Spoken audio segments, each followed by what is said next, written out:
여기고 드리고 계속 신뢰하는 이 믿음의 삶이야말로 신나고 흥분되고 스릴 넘치는 삶은 없다고 생각해요.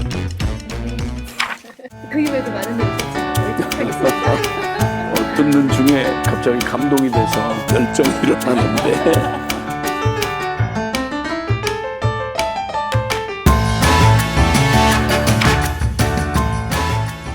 온전한 헌신을 깨닫고 난 다음에 진짜 그때부터 상식과 통박으로 살아왔던, 최선으로 살아왔던 삶이 말 그대로 이제 주님만을 믿는 믿음으로 순종하는 걸음을 이제 걸은 이후에 그 믿음의 걸음은 아무것도 보이지 않고 진짜 말 그대로 모든 상식과 계산 가능한, 예측 가능한 최선으로 갈 수 있는 이런 거 말고 진짜 모든 가능성이 보이지 않는 속에 모험을 하자는 게 아니라 하나님 말씀하신 일에 순종하는 일에 믿음으로 못 가고 대부분들 하나님이 이런 비전을 주셨어요. 교회 개척하라고 그랬어요. 그런데 주의 일을 손가락 빨아먹고 합니까? 빈손 들고 선교합니까? 그러면서 매년 부르심을 얘기해 놓고는 늘 현실적인 얘기를 하면서 이상하게 하나님이 꼭 일을 시켜놓고 그 일에 대해서 책임 안 지는 하나님 같은 그런 뉘앙스가 너무 많이 들리는 거예요. 이런 하나님은 없죠. 어쨌든 그 개인적인 체험으로 하나님의 부르심에 오직 믿음으로만 그 순종해 본 분들이 다들 겪으면서 아직도 뭔가 멍한 상처처럼 남아있는 정서 하나가 뭐냐면 믿음으로 해봤더니 이렇게 고생을 했다. 요 필요가 있으니까 채워주세요 했는데 그대로 안 채워주셨다. 등등의 이제 이런 좀 가슴 아픈 그런 그 간증들이 많이 있잖아요. 그건 저에게는 없었겠냐.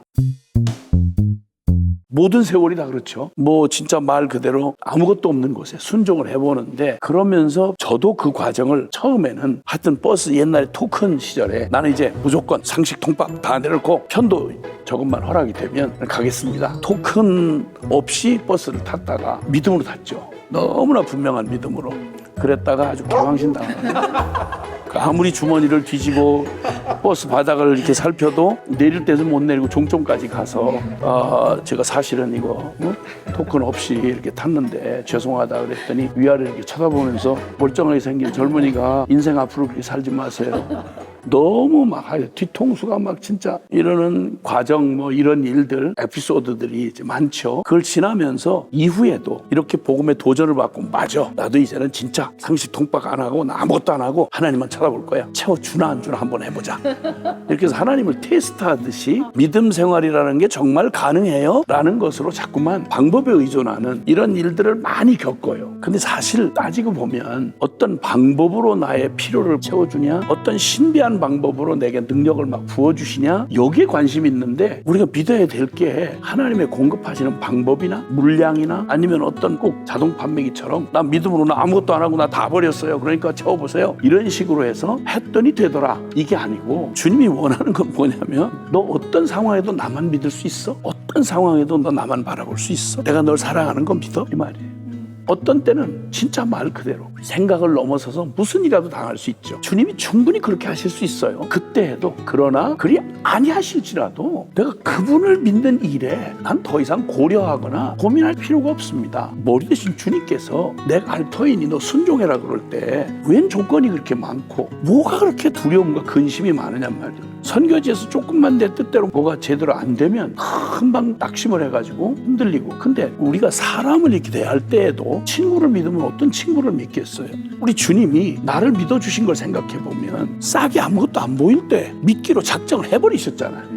우리가 아직 죄인 되었을 때에 당신의 목숨을 아예 내놓고 시작한 게 십자가의 복음이고 그 사랑 때문에 우리는 이 은혜의 복음을 믿음으로 받아서 감히 하나님을 아버지라고 부르게 되었으면 계속 신뢰하는 건 주님의 방법이나 공급 뭐 이런 게 아니고 부르신 주님이 책임져 주신다는 아니 그걸 더 넘어서 주님이 나의 어떤 상황에서도 넘어짐 약함 실력 없고 형편없는 나를 어떻게 믿어서 이 거룩한 삶과 사역으로 불러주셨나 그 주님을 믿는 믿음이면 어떤 처지와 상황이 오든지 나는 기대하기를 이런 방식으로 이런 때에 이렇게 공부해 주시기를 바랬지만 대부분 안 들어줄 때가 많죠. 왜냐하면 그 방법을 또 믿을 테니까. 근데 그 어떤 상황에도 상관없이 이해가 되든 안 되든 그 모든 걸 뛰어넘어서 사랑하는 주님이 믿어지면요 어디든지 너 나랑 광야 같이 갈 수 있겠어. 그럼 얼른 털고 따라가죠. 너 나랑 같이 굶을 수 있겠니? 그러면 그 왜 못 굶겠어요?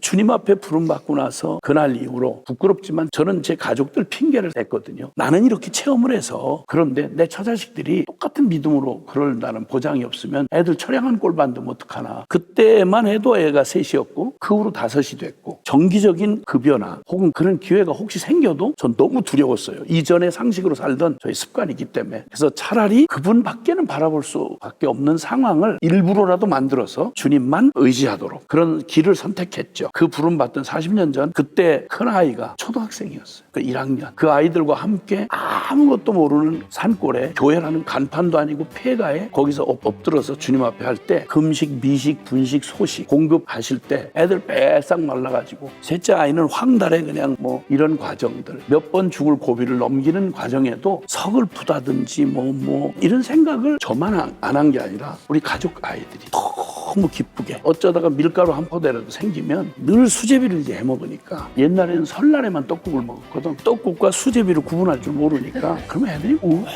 우리 집은 날마다 떡국만 먹는다 이거야. 너무 막 좋아하는 거죠. 주님 앞에서 자녀들과 함께 걸어왔던 시간들은 우리의 필요 공급뿐만 아니라 어디를 가야 할지 어떤 사역을 해야 할지 사실 나는 무슨 자격이나 누군가에게 이렇다 할 만한 쉽게 말하면 면허 받은 아니면 큰 교단이나 대단한 모든 백그라운드를 가지고 한 사람이 아니니까 제가 주의 일을 할 수 있는 가능성은 그때 당시에 상식으로는 하나도 없었어요. 근데 놀랍게도 그 오지에 엎어져 있을 때 그 폐가가 죽지 않고 살아남은 그곳이 하나님의 교회가 됐고요. 그 후로도 제가 기억하기에 어느 단체나 어떤 교단이나 어디로부터 무슨 지원비를 받았다든지 개척교회 설립을 위한 보장을 받았다든지 그런 거 없이 아무 도와주지 않았어요. 난 다른 거 없고 그냥 이 믿음, 이 마음. 근데 가면 단체가 생겨. 가면 교회가 되고 가면 사람들이 뒤집어지는 거야. 주님 앞에 구원받은 백성이 할 일이 없다니 세상에 쉬지 말고 기도하라고 그랬잖아. 그럼 기도하고 지금 80억 인구가 다 전도 대상자인데 기도해야지 끊임없이. 전도하면 되잖아.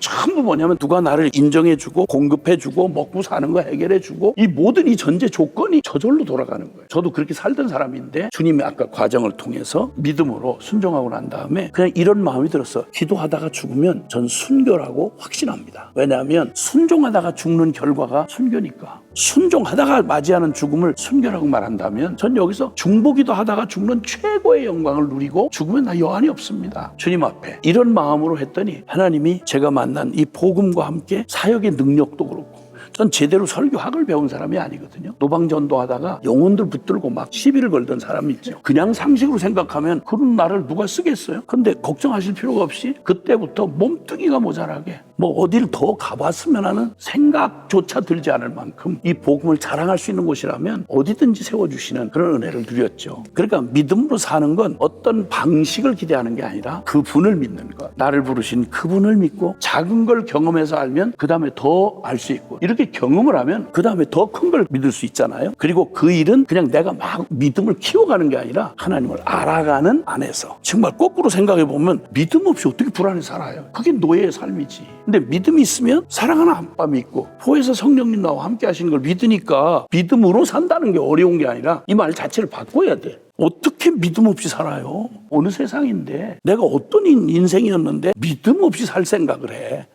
그 믿음으로 사는 것보다 더 신나고 흥분되고 스릴 넘치는 삶은 없다고 생각해요.